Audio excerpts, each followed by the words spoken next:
예, 오늘도 대전에서 사회초년생을 대상으로 30억 원 상당의 전세 사기를 벌인 사람들이 경찰에 붙잡혔다는 소식이 전해지기도 했습니다. 전세 사기 피해자들을 어떻게 도울 것인가? 국회에서 이 문제를 둘러싸고 논의가 계속되고 있습니다. 피해자들은 조속히 대안이 마련되기를 바라고 있고 또 올 여름이나 하반기에 더 많은 추가 피해자가 나올 것이라는 예상도 있어서 제도 마련이 시급한 상황입니다. 국회 국토위에서 논의가 지금 난항을 겪고 있는데 거기에 참여하고 있는 정의당 심상정 의원과 함께 쟁점이 뭔지 이야기를 잠시 나눠보도록 하겠습니다. 오랜만에 뵙습니다. 네, 안녕하세요. 네, 반갑습니다. 지금 뭐 빨리 합의안이 나와야 피해자들 좀 애가 타니까 지금. 그렇습니다. 근데 좀 뭐 이번 주도 뭐 전망이 어둡다 이런 보도들도 나오고 있고 뭐가 좀 잘 안 풀리는 상황인 것 같아요. 그러니까 지금 뭐 이 전세 사기 피해가 전국적으로 확대되고 있잖아요. 그러니까 이제 하루하루 피말리는 하루를 보내면서 이제 국회만 쳐다보고 있는데 저희도 이제 이게 빨리 진척이 없으니까 좀 면목이 없습니다. 근데 지금 교착 상태에 빠지게 된 거는 이제 이 깡통 전세 사기에 대한 정부의 태도 때문이라고 보거든요. 그러니까 이 전세 사기 깡통 전세가 정부 정책 실패로부터 비롯됐다는 걸 인정하지 않습니다. 지금 정부가. 그래서 원희룡 장관 같은 경우는 뭐 모든 사기는 평등하다 하면서 이걸 보이스피싱에 비유하기도 했거든요. 형평성 얘기를 하고 있죠. 하여튼 그런 시각 때문에 진척이 없다. 지금 이 전세 사기 특별법은 가능하면 많은 피해자들을 지원 대상으로 삼아야 되는데 정부가 우선 피해자들을 줄이는데 그 목적을 두었어요. 그래서 피해 대상 기준을 대폭 확대해야 된다는 거. 요게 지금 하나 쟁점으로 돼 있고요. 정부가 원래 6가지를 냈는데 그게 너무 기준이 협소하다고 해서 4가지로 줄였지만 이게 4가지를 다 충족해야지만 피해자가 되니까 이 역시 그 피해자 지원법이 아니라 피해자 걸러내기법 아니냐. 지금 나오고 있는 게 바로 그건데 저렇게 4가지로 지금 줄였다는 얘기는 그 대상자를 더 넓혔다는 의미인데 뭐 이제 까다로운 조건을 까다로운 조건을 2개를 뺐다는 거니까. 근데 저것도 지금 상당히 좀 부족하다는 말씀이신 거고요. 그러니까 이제 저거 중에서 한두 가지에 적용되면 선택적으로 이제 그 피해자 자격을 획득을 할 수 있어야 되는데 저 4가지를 다 획득했을 경우에만 피해자로 하는 거죠. 그러니까 하나라도 배제되면 안 되는 거죠. 그러면은 아마 피해자 수가 매우 협소해질 겁니다. 그게 하나 문제고요. 또 하나는 이런저런 방법을 다 동원해도 전세보증금을 한 푼도 챙길 수 없는 그런 피해자들이 낙담이 크고 또 얼마 전에 돌아가신 그 2030 그 세 분도 그런 케이스거든요. 그래서 이제 이런 경우에는 사회보장 차원에서라도 최소한의 그 보증금에 대한 보전을 해줘야 된다. 이 부분을 이제 정부가 이건 혈세 지원이다 해서 이제 틀어막고 있는 거죠. 그래서 2가지 지금 피해 대상이 이제 확대돼야 된다는 거고 그다음에 한 푼도 못 건지는 분들에 대해서는 최소한 내 사회보장 차원에서 지원이 있어야 된다. 요 2가지가 사실은 피해자들이 가장 절실하게 원하는 지금 특별법에 담겨야 될 내용인데 요 2가지가 해결되지 않으니까 지금 한 발도 못 나가는 거죠. 지금 2가지 그 쟁점을 심 의원께서 말씀을 해주셨는데 아까 제작진 보여주셨던 그 그래픽을 다시 한번 좀 보여주시겠습니까? 왜냐하면 그 2가지 쟁점에 대해서 저희가 강론으로 들어가서 얘기를 좀 진행을 해봤으면 좋겠는데 아까 이제 보셨던 이 4가지 조건인데 여기에 이제 하나만 해당돼서는 안 되고 저 4개가 이제 다 해당되어야만 이제 피해자로 인정이 된다는 거잖아요. 네, 그렇죠. 근데 심 의원께서 보시기에는 저 4가지 조건 중에서 그러면 뭐 한두 개만이라도 충족이 되면 피해자로 봐야 한다는 겁니까? 네, 그렇죠. 지금 대부분의 의원들의 입장이 그렇습니다. 야당 의원들은. 그럼 민주당하고 정의당은 그런 입장입니까? 근데 뭐, 국민의힘만 좀 생각이 다른 겁니까? 아니 국민의힘도 뭐 의원님들이 의견 차이들이 있으세요. 그렇습니까? 정부 입장이 강한 거죠. 정부 입장이 강하다. 그러면 저 4가지 중에서 좀 강조하고 싶으신 부분, 더 구체적으로 저희가 좀 들어가는데. 예를 들면 이제 확정일자를 받은 사람 이렇게 돼 있단 말이에요. 그런데 그러니까 2중 계약, 3중 계약으로 사기를 당한 경우에는 확정일자를 받으려는데 확정일자 돼 있어요. 이렇게 돼서 확정일자가 없는 분들도 계세요. 사기를 당한 분들 중에. 그다음에 이제 저희가 좀 그 한도를 높이자고 해서 원래 3억 이하인데 전세보증금 4억 5천까지를 늘렸는데 이제 어떤 피해자분은 이렇게 이야기를 하는 거예요. 자기는 여기서 지원하는 거 아무것도 안 해줘도 되고 국세 체납 안분만 해달라. 그러니까 한 1000채에 66억 원이 이제 걸려 있으니까 1000가구로 이걸 나눠서 이제 그 국세 체납을 그 변제하도록 이렇게 그러니까 해달라는 이른바 거예요. 빌라왕이 내야 할 세금을 말하는 거죠. 그렇죠. 예, 예. 그 세금을 이제 피해자들이 대신 내게 생겼지 않습니까? 예. 그런 상황인데 그거를 이제 4억 5천 이상이니까 국세 안분을 받을 수가 없는 거예요. 안분이라는 의미가 안분이라는 거는 예. 이 그 빌라 1000채에 66억 원 국세 체납이 됐어요.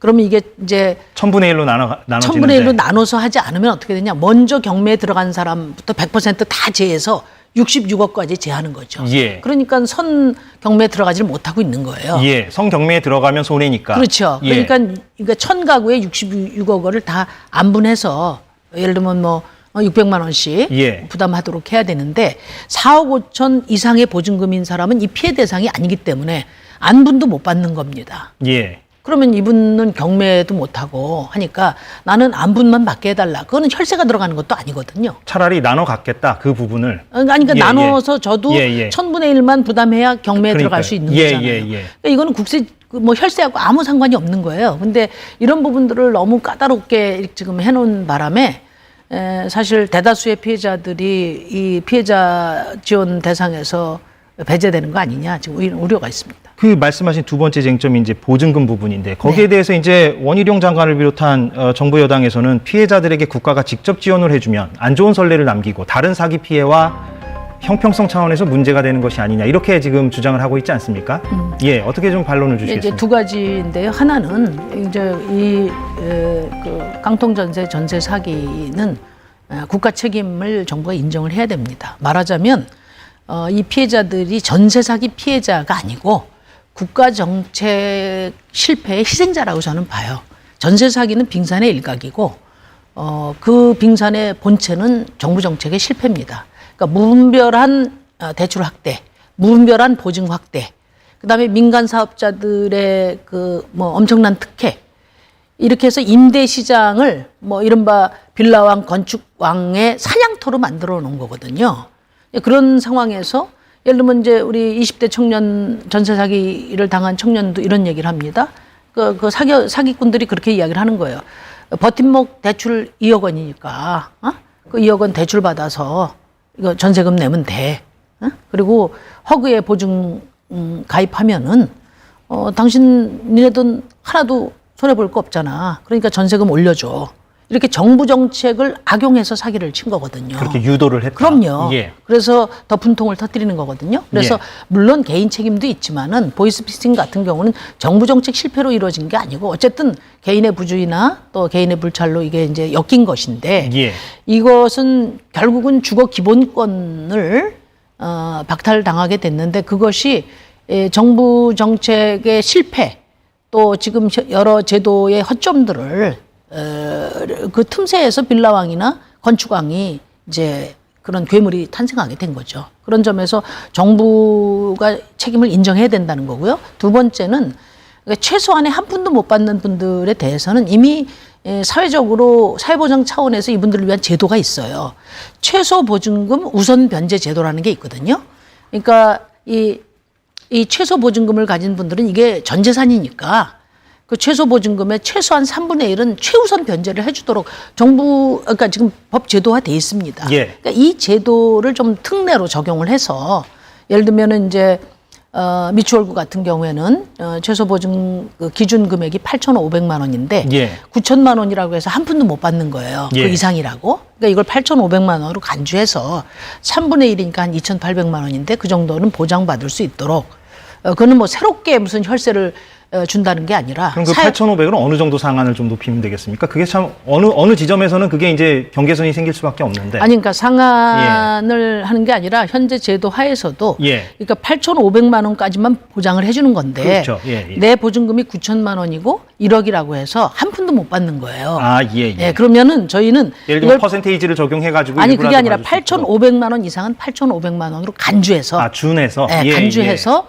3분의 1 이라도, 저 우선 변제를 받도록 해주자. 예, 그거는 예. 뭐 이미 사회보장 차원에서 사회적 합의가 돼 있는 거니까 예. 여기에 특례만 적용하면 되는 거거든요. 예. 근데 그것도 지금 정부가 안 받아들이고 있어서 그럼 그 특례를 진행이 안 되고 적용하려면 있습니다. 새로운 법이 필요한 상황입니다. 지금 이게 지금 특별법이 예. 그 주택임대차보호법의 특례법이거든요. 그러니까 이 특별법에 규정을 하면 됩니다. 그렇군요.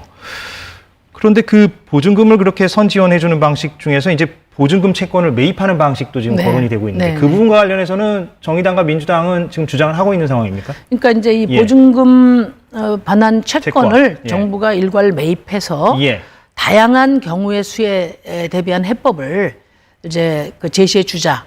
근데 이 보증금 반환 채권 매입을 정부가 매우 곡해를 하고 있어요. 그 지점에서 이제 아까 제가 네. 소개했던 그 원희룡 장관의 어떤 그런 발언이나 그렇죠. 논리가 지금 나오고 있는데 그러니까 마치 뭐 정부가 보증금 전액을 예. 다 이제 보전해 주는 것처럼 세금으로? 그렇게 이야기하는데 전혀 그런 뜻이 아니고 예. 야당들이 이야기한 보증금 반환 채권을 매입하라는 것은 그 다양한 해법으로 가는 길목으로서 이 보증금 반환 채권을 매입을 해서 일괄 매입을 해서 다양한 방식으로 해법을 제시해 주자는 거예요. 가령 어떤 게 있습니까? 그러니까 예를 들면 예.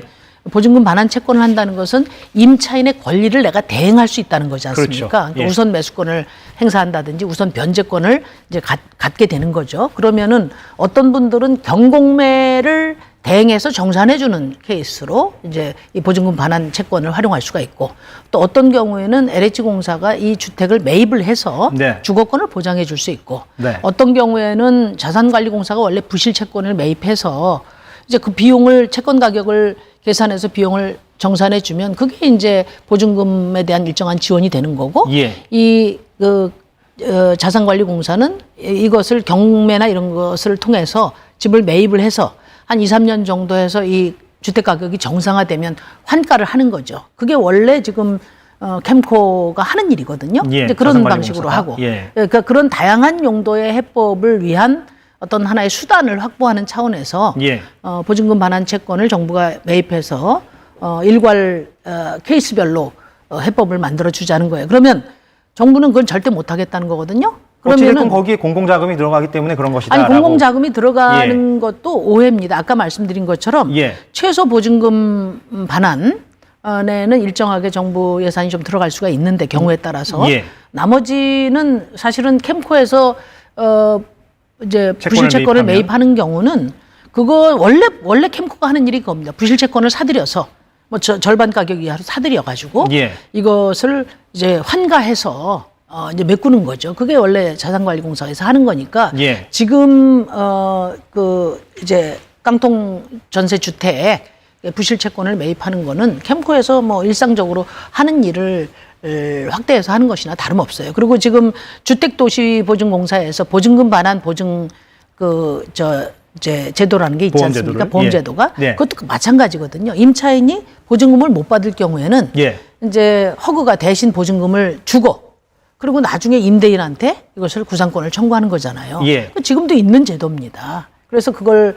하라는 것이지 정부가 그 모든 임차인들에게 다 뭐 보증금을 변제해 주라 그런 뜻이 아니거든요. 예.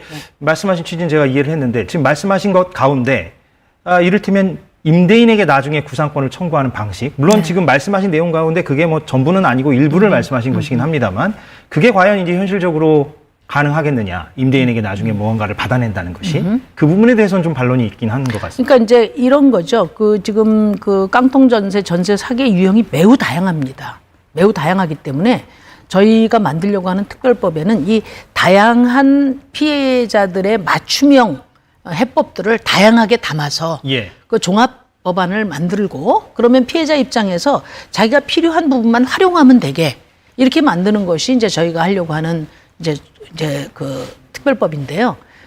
그러니까 모든 사람들에게 다 해당되는 게 아니라 빌라왕 같은 경우는 사실 대부분 선순위 채권자들이에요, 피해자들이. 예. 그렇기 때문에 경공매를 하면 되는데 아까 말씀드린 것처럼 국세 체납 네. 안분이 안 돼가지고 네네. 먼저 하면 내 거 다 뺏어 가니까 못한 거예요. 예. 그러니까 이런 경우에는 국세 안분 제도만 거기서 활용하면 되는 거고. 그게 이제 맞춤형이 된다는 그렇죠. 거고. 그분들에게 활용하는 거고 예. 미추홀구 같은 경우에는 지금 다 경공매로 넘어가니까 예. 이제 그런 분들에 대해서는 이제 주거 보장 같이 LH공사가 집을 매입해서 주거를 보장해 줄 수도 있고 예. 최소 그 보증금 우선 임대 변제. 보증금을 뭐 우선 이제 반환받을 수 있는 제도를 적용해 줄 수 있고 예. 뭐 이런 식으로 다양한 그 피해자들의 유형에 따른 다양한 제도들을 제시해서 예. 그 중에서 자기가 필요한 그런 제도들을 활용할 수 있도록 해주는 것이 중요한데 정부는 피해자도 최소화하고 그런 다양한 그 방식 중에서 가장 이제 피해자들이 요구하는 내 채권을 정부가 가져가서 경공매도 대신해서 정산해주고 아니면 LH한테 팔아주고 예. 아니면 캠코에서 우선 변제해서 아니 그 우선 부실채권을 매입해서 일부 채권 가격을 먼저 좀 정산받아서 내가 다른 데 이사 갈 수도 있고 내가 또 어디 유학 갈 수도 있으니까 빨리 좀 해야 되는데 이게 3, 4년, 2, 3년 이렇게 버티기 어렵지 않습니까? 이제 그런 차원에서 편의를 제공하자. 이게 이제 큰 취지죠. 근데 정부에서는 이거를 마치 그냥 정부 혈세를 가지고 다 변제를 하는 것처럼 그렇게 왜곡된 것에 대해서 저는 매우 유감입니다. 참 근데 인식의 괴리가 너무 좀 커 보이는데 주장의 괴리도 크고요. 아니 물론 이제 심의원께서는 이제 팩트 체크 차원에서 지금 설명을 해주셨다라고 말씀은 하시지만 네네. 또 이제 예를 들면 이 자리에 만약에 원희룡 장관이 있었다면 또 본인 주장을 또 강하게 할 법할 것 같은데 제가 볼 때는 그럼 어떻게 될까요? 이게 뭐 어찌 됐건 여야가 지금 합의안을 도출을 빨리 해야 되는데 뭐 어떻게 보십니까? 좀 근데 원희룡 가능할까요? 장관님은 처음에 특별법도 반대했거든요. 그래서 이제 하나하나 받아들이시긴 했어요. 우선 매수권 받아들였고 LH공사가 주택 구입해서 주거권 보장하는 거 받아들였고 국세 안분도 처음에 반대하다가 받아들이셨고 그다음에 이제 경공매를 집단적으로 대행해주는 법률 서비스도 받아들였어요. 지금 이제 결정적으로 남은 거는 피해자 대상을 너무 축소하지 말고 확대하라는 거고 그다음에 보증금 이제 문제. 예. 한 푼도 못 건지는 분들에 대한 최소한의 그 사회보장 차원에서의 어떤 지원 방안 요것을 정부가 적극적으로 그 받아안기를 바랍니다. 왜냐하면 오늘 그 전국 피해자 대책위가 국회 앞에서 농성에 들어갔는데요. 예. 이분들은 현재 제도 알맹이가 빠진 특별법이 만들어지면 특별법 폐지 운동이라도 하겠다 이렇게 강력한 입장이거든요. 지금 뭐 서명 운동하겠다 그러죠. 네, 예. 그래서 그 두 가지 문제 피해 대상을 제한하지 않는 거 확대하는 거 하고 그다음에 최소한의 그 우선 변제 제도 적용이라도 하는 거 요것을 정부가 빨리 대안으로 가져와야 됩니다. 알겠습니다. 예. 지금 이 특별법이 좀 조속히 좀 합의가 돼서 예, 통과되기를 좀 기대를 해보겠습니다. 오늘 뭐 시간 때문에 여기서 네. 마무리를 좀 해야 될 것 같습니다. 오늘 고맙습니다. 네, 감사합니다. 예, 정의당 심상정 의원과 얘기를 나눴습니다. 네, 오늘 사사건건 여기서 마무리를 하겠습니다. 내일 오후 4시에 다시 돌아오겠습니다. 고맙습니다.